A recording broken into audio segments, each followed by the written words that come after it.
Hello everyone, my name is Steve Killingsworth and I'm an investor here in Michigan. Today I have the 2022 self-storage outlook as provided by Argus Self-Storage Advisors. I'm going to recap their 9 points and contrast it to what I think about their outlook. Let's get started. Number one, they project net operating income to increase 4 to 6% plus inflation. November, inflation was 6.8%, pretty close to a record high, if not a record high, leading them to project net operating growth increase of 10 to 12%. I agree with that. One thing to point out though, that rates are at all-time high. And with inflation running at all-time high, it'll be interesting to see how much pressure inflation puts on rate increases and the ability to increase rates. But if you listen to any of my third quarter updates, you know that all the CEOs of the publicly traded companies, they have no concerns about the ability to increase rent on existing and new customers. The number 2 point was occupancies are reaching an all-time high of 95%.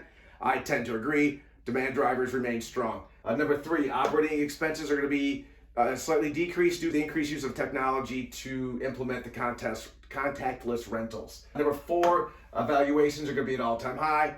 Not a big surprise. Number 5, this is one of the drivers of the increased valuation, is more private equity coming into the space. Number 6, debt financing will be readily available. Not a big surprise there. Lenders want to get into this space due to the strong performance. Number 7, people moving back into the urban markets.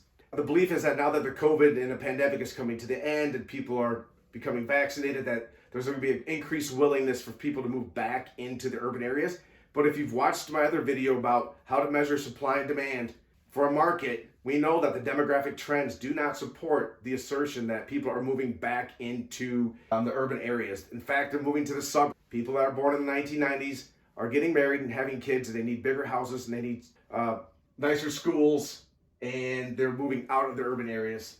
Number 8, cap rates holding steady, slightly compressing. I agree with that. However, you have to be aware of the rising interest rates. The Fed has already indicated that they'll be raising interest rates 3 times in 2022. Number 9, a massive amount of supply coming on board in 2023 and 2024. I tend to agree. However, it's important to know that self-storage is very localized.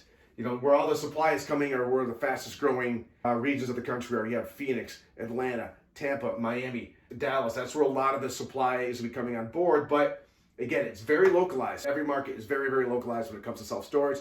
That's all I have for you today. Happy New Year. We'll see you next time, and go blue.